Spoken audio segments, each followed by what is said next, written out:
J'étais là, non, ça se peut pas. C'est pourquoi ça arrive à moi? Pourquoi ça arrive le 24 décembre? Pourquoi? Là, c'est un paquet de questionnements. Puis t'es là, ben pourquoi? Puis là, tu vois les pompiers. Là, pourquoi, tu sais, j'ai plus rien? Pourquoi? On m'enlève tout cette journée-là. Les souvenirs, les photos des enfants. C'était un choc d'avoir subi une perte, d'avoir eu peur de mourir, d'avoir eu peur de perdre mes enfants. C'est le vide total parce que tu dis, j'ai plus rien. J'ai plus rien, j'ai plus de vêtements, j'ai plus de maquillage, j'ai plus de photos, j'ai plus de toutes mes affaires personnelles, tu sais, tous tes meubles, tes biens, là tu te sens comme, je sais pas, c'est comme si t'entendais plus rien alentour, il y a un vide, tu te sens tout seul, là. On est arrivé dans la rue, puis tu vois, la rue est barrée, t'es là, oh non, ça peut pas être chez nous. Tu voyais les camions de pompiers qui arrosaient en direction chez nous, c'était à Verdun, mais c'est tous des blocs qui sont collés un à côté de l'autre.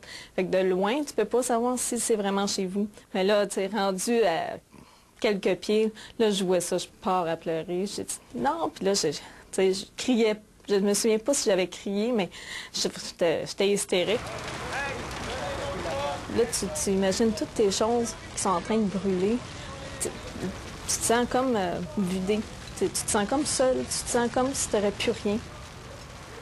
Je me suis réveillée, j'ai rêvé qu'il y avait des souris qui mangeaient les murs. J'entendais un bruit. Puis je me suis réveillée, puis j'entendais pipi, pipi, pipi, pipi. Mais dans ma tête, je pensais encore que c'était mon rêve. Je me suis levée, puis je suis arrivée pour rouvrir la lumière, mais il n'y avait plus d'électricité. J'ai ouvert la porte, puis à côté de moi, j'ai vu les breakers sauter. Puis j'ai vu comme un genre de feu d'artifice. Puis j'ai vu la lumière courir tout le long des fils d'électricité au travers des murs. Puis j'ai vu comme si les murs étaient comme transparents, puis je voyais juste ça que ça brûlait. En tout cas, c'est bien curieux.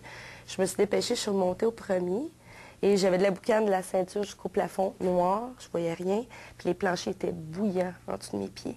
J'ai pris une couverte, j'ai mis la couverte par terre. Ma fille, ma plus jeune, était âgée de 18 mois. Mon garçon était âgé de 2 ans et demi. Fait que c'était encore des bébés. Je les ai pris, je les ai mis dans la couverte. J'ai refermé la couverte. J'ai dit, accrochez-vous, on fait un jeu. Je suis partie à courir. J'ai tiré la couverte jusqu'à l'entrée.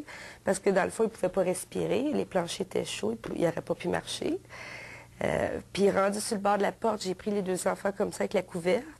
Puis quand j'ai rouvert la porte, bien là, j'ai eu les flammes, moi dans le dos, eux en plein visage. Je suis sortie dehors, on était en pyjama, en plein hiver. Je suis courue chez le voisin avec les 2 enfants dans les bras. J'essayais de crier, je n'étais pas capable parce que j'avais encore la boucane noire qui sortait.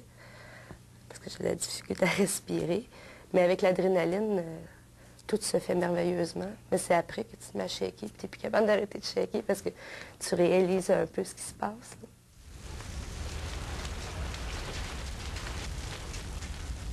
Puis après, quand ils ont réussi à éteindre le feu, dans ma tête, il était 11h30. J'ai dit, bon, ben, on peut-tu rentrer? Je vais aller chercher du linge parce que je ne pourrais pas passer la nuit là.